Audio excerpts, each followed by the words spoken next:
আপনাদের যেমন কিছু পুরনো অভ্যাস থাকে না, মানে আমাদের সরি, যেটা আমরা খুব সহজে ছাড়তে পারি না, ঠিক পাকিস্তানের ক্ষেত্রে এই জিনিসটা অনেক বেশি অ্যাপ্লিকেবল। টেস্ট ক্রিকেটে পাকিস্তানের ব্যাটিং কলাস অবিধারিত। মানে এমন কোনো টেস্ট ম্যাচ আমার মনে হয় নাই লাস্ট কয়েক বছর যেখানে পাকিস্তান ব্যাটিং কলাপস করেনি। একদম খুব কমফোর্টেবল পজিশন থেকেও ব্যাটিং কলাপস করছে পাকিস্তানে। ইংল্যান্ডের বিপক্ষে হেডিংলিতে প্রথম টেস্টের প্রথম দিনে নিজের প্রথম ইনিংসে 171 রান আউট হয়েছে পাকিস্তান। এবং পাকিস্তান যে 171 রান আউট হয়েছে এর পিছনে সবচেয়ে বড় ভূমিকা পালন করছে ইংল্যান্ডের দুইজন ফাস্ট বোলার, অলি রবিনসন এবং জোশ টাং। অলি রবিনসন শুরুটা করছিলেন, মাঝখানে জোশ টাং তার পার্টটা প্লে করছেন, এরপর শেষটা করছেন অলি রবিনসন। দেখেন পাকিস্তান ইনিংসটা যদি আমি সামারাইজ করি, 6 রানে তাদের প্রথম 2 ব্যাটসম্যান আউট। এজেন আবাস ইনিংসে প্রথম বল আউট, শান মাসুদ 5 রান করে আউট। এবং ওই সময় ইমামুল হক ক্রিজে ছিলেন। ইমামুল হকের সাথে এরপর আবদুল্লাহ শাফিকের একটা পার্টি হয়েছিল 91 রানে 3 উইকেটে। পার্টনারশিপটা ব্রেক হওয়ার পর পাকিস্তান একটা মিনি কলাপস হয়েছে। এরপর বিশাল একটা পার্টি হয়েছে বিটুইন শাওর সাকিল অ্যান্ড আবদুল্লাহ শাফিক। এই পার্টনারশিপে ব্রেক হওয়ার পর পাকিস্তান জাস্ট 80 ঘরের মতো ভেঙে পড়ছে। এর মাঝে করছে একটা 33 রানের পার্টি হয়েছে, 32 রানের পার্টি হয়েছিল বিটুইন সালমান আলী আগা অ্যান্ড মোহাম্মদ রিজান। ওই পার্টনারশিপটা ব্রেক হওয়ার পর পাকিস্তান শেষ 5 উইকেট হারিয়েছে 21 রানে। শেষ 5 উইকেট হারিয়েছে 21 রানে। একটা সময় পাকিস্তান স্কোর ছিল 97 for 3, সেখানটা পাকিস্তান অল আউট হয়েছে 171-এ, বা সরাসরি বলে 150 for 5-তে পাকিস্তান 171 অল আউট হয়েছে, মানে 21 রানে 5 উইকেট হারিয়েছে। এই ব্যাটিং আসলে সিরিয়াস একটা প্রশ্ন রেজ করে যে পাকিস্তানি ব্যাটাররা ফার্স্ট ক্লাস ক্রিকেটটা কি খুব গুরুত্ব সহকারে দেখে কিনা, ফার্স্ট ক্লাস ক্রিকেট তাদের কাছে ইম্পর্টেন্ট কিনা। দেখেন ফার্স্ট ক্লাস ক্রিকেট হচ্ছে এমন একটা পিলার যেটা থেকে আপনি বুঝতে পারবেন যে আমার সমস্যাটা কোথায়। আপনি যদি ব্যাটসম্যান, আপনার টেকনিকে কোনো প্রবলেম হচ্ছে কিনা, শর্ট সিলেকশনে কোনো প্রবলেম হচ্ছে কিনা, আপনি কি অফ সাইডে খুব ভালো খেলতে পারেন, লেগ সাইডে খুব ভালো খেলতে পারেন, কোন বল এগেন্সটা আপনি খুব কমফোর্টেবল, এটা আপনি জানতে পারবেন। আপনি যদি বলার হন, আপনি কোন লাইন লেন্থে বল করে লাভ হচ্ছে, কোন জায়গায় আপনার বল করা উচিত, কীভাবে ব্যাটসম্যানকে আপনি ট্র্যাপে ফেলবেন, কী প্ল্যানিং করবেন, এটা আপনি জানতে পারবেন। কিন্তু কোনো ক্রিকেটার যদি ফার্স্ট ক্লাস ক্রিকেট না খেলে সরাসরি টেস্ট ক্রিকেট খেলে, তাহলে তার জন্য সমস্যাটা কোথায় হয় জানেন? সে বুঝতে পারে না তার সমস্যাটা কোথায় হচ্ছে। ধরেন সে ব্যাটসম্যান, সে বুঝতে না তার ব্যাটিং কোথায় ইস্যু হচ্ছে। ধরুন সে বলে, সে বুঝতে না তার ইস্যু কোথায় হচ্ছে। সে তখন কোনো একটা ব্যাটিং কোচের কাছে যাবে, বোলিং কোচের কাছে যাবে, কিন্তু ওটা টেম্পোরারি সলিউশন। পারমানেন্ট সলিউশন পেতে হলে অবশ্যই ফার্স্ট ক্লাস ক্রিকেটটা খেলতে হবে। বিকজ আপনি ফার্স্ট ক্লাস ক্রিকেট খেলে বুঝতে পারবেন যে আপনি টেস্ট ক্রিকেট খেলার জন্য রেডি কিনা। এই জন্য দেখবেন সব দেশগুলো, এটা অন্য টিমগুলো ফার্স্ট ক্লাস ক্রিকেটকে গুরুত্ব দেয়। তারা ফার্স্ট ক্লাস ক্রিকেটকে প্রায়োরিটাইজ করে। তারা বলে তোমরা ফার্স্ট ক্লাস ক্রিকেটে নিজেদেরকে প্রমাণ করো, দেন টিমে আসো, এইরকম একটা চিন্তা ভাবনা আছে। কিন্তু পাকিস্তানে যে ক্রিকেটার যারা আছেন বর্তমানে, তাদের মধ্যে আসলে তারা কি আসলে ফার্স্ট ক্লাস ক্রিকেটকে গুরুত্ব সহকারে দেখতেছে? এটা একটা বড় প্রশ্ন। বিকজ এইরকম ব্যাটিং আসলে অনেক একটা কনসার্নের জায়গা, অনেক অ্যালার্মিং এর জায়গা, যে এইরকম ব্যাটিং করলে পাকিস্তান ইংল্যান্ডের সাথে এই অবস্থা। যদি সাউথ আফ্রিকা, নিউজিল্যান্ড, অস্ট্রেলিয়া সেরকম ব্যাটিং করে, তাহলে তোর ম্যাচ হারবে। মানে কতটা হচ্ছে, ঠিক আছে কন্ডিশন টাফ ছিল, ওভারকাস্ট কন্ডিশন ছিল, বল মুভ করতেছিল, নো প্রবলেম, এটা হতে পারে। বাট অলি রবিনসন এবং জোশ টাংয়ের মতো বলারদের ফেস করার ক্যাপাবিলিটি পাকিস্তান ব্যাটারদের নেই।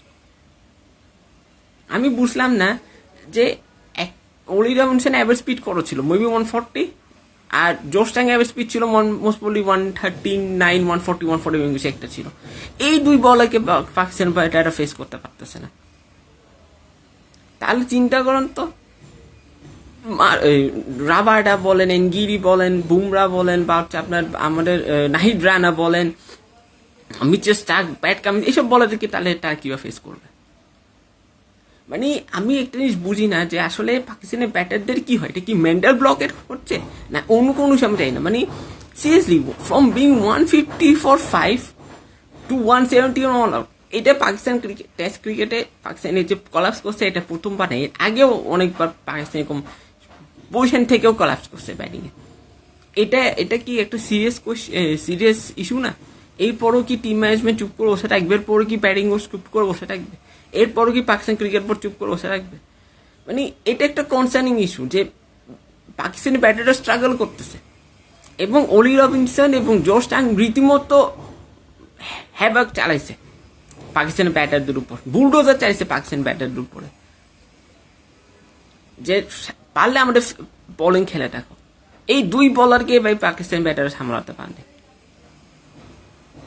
মানে আমি একটা জিনিস মাঝে মাঝে খুব অবাক হই যে পাকিস্তান কি ধরনের ব্যাটিং করে। এবং প্রথম দিন শেষে ইংল্যান্ড পূর্বরে একটা কন্ট্রোল চলে গেছে, তারা প্রথম দিন শেষে উইকেট 152 উঠছে, এখন 59 রানে পিছিয়ে আছে।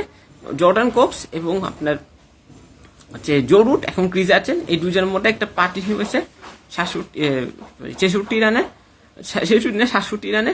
এবং ইংল্যান্ড এখন মোটামুটি একটা স্টেবল পজিশন আছে। তাদের দুই ওপেনার ব্যান্ডাকের এমিলিওকে 36 রানে একটা পাসিং করছিল, 36 রানের ডাকের আউট হয়েছেন, 34 রানে, পর 45 রানে আপনার এমিলিও গিয়ে আউট হয়েছেন। এরপরে জো রুট এবং হচ্ছে আপনার জর্ডান কক্সের মধ্যে একটা পাসি বিল হয়েছে। এবং ইংল্যান্ড এখন মোটামুটি বলতেন যে প্রথম দিন শেষে একটা সেফ পজিশনে চলে গেছে বা একটু কন্ট্রোল একটা পজিশনে চলে গেছে। এখন পাকিস্তানকে যদি এই টেস্ট ম্যাচে কামব্যাক করতে হয়, গ্র্যান্ড কামব্যাক করতে হয়, তাহলে আজকের দিনে তাদেরকে খুব ভালো বোলিং করতে হবে এবং সেকেন্ড ইনিংসে তাদের অসাধারণ ব্যাটিং করতে হবে, out of this ball batting করতে হবে, তাহলে তাদের পক্ষে এই ম্যাচে কামব্যাক করা সম্ভব। না হলে এই ম্যাচে কোন দিক থেকে তারা কোনোভাবে কামব্যাক করতে পারবে না, বিকজ তাদের যে ব্যাটিং, আমি যে ব্যাটিংটা দেখছি পাকিস্তান স্পেশালি প্রথম ইনিংসে, এরপরে আমার মনে হচ্ছে না যে এই দলটা আসলে খুব বেশি কিছু মানে করতে পারবে আমার মতে। মানে this is not acceptable, this is not totally acceptable. আপনি আমি জানি যে পাকিস্তান ক্রিকেট ফ্যানটা এখন কি অবস্থা চলতেছে, তারা ওইটা মনে মনে ভাবতেছে যে এটা কি পারফরমেন্স করছে আমাদের টিম উইথ দ্য ব্যাট। আমি সত্যি বলতে শুধু একটা জিনিস একটা বলতে চাই যে যদি পাকিস্তান এই ম্যাচে কাম ব্যাক করতে চাই তাহলে অবশ্যই ভালো ক্রিকেট খেলতে হবে, না হলে কোনোভাবে পাকিস্তানি এই ম্যাচে কাম ব্যাক করার কোনো সুযোগ আমি দেখতেছি না। অ্যান্ড বাউজার না থাকলে যে কি হয় সেটা তো অলরেডি আমি দেখে ফেলতেছি, আগেও দেখছি এখনো দেখতেছি। সো পাকিস্তানের সামনে এখনো সুযোগ আছে টেস্টে কাম ব্যাক করা, বাট তাদেরকে প্রপার ক্রিকেট খেলতে হবে। কারণ ইংল্যান্ড অলরেডি 80 to 90% ম্যাচে কন্ট্রোলিং ফেলছে। এখন ইংল্যান্ড যদি এই স্পোর্টিংসে একটা বড় লিড নিয়ে ফেলে তাহলে কিন্তু it's going to be really a long road ahead for Pakistan. So অবশ্যই পাকিস্তানকে প্রপার ক্রিকেট খেলতে হবে। এবং সবশেষে একটা কথা বলতে চাই, ইংল্যান্ড এখন পুরোপুরি ম্যাচে কন্ট্রোল আছে, but you cannot rule out Pakistan. একটা ভালো সেশন যদি পাকিস্তানে যাই দেন দে উইল ফিল যে হ্যাঁ আমরা ম্যাচে আসি, বাট যদি তার উল্টাটা হয় দেন ইটস ওভার। হয়তো 2-3 দিনের মধ্যে হয়তো টেস্ট ম্যাচ শেষ হয়ে যাবে।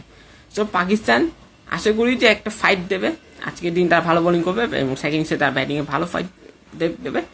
সো আমি মানে বলতে পারছি না আর কি যে পাকিস্তান আসলে কি করবে, বাট অনেস্টলি আমি চাই যে তারা একটা কামব্যাক করবে।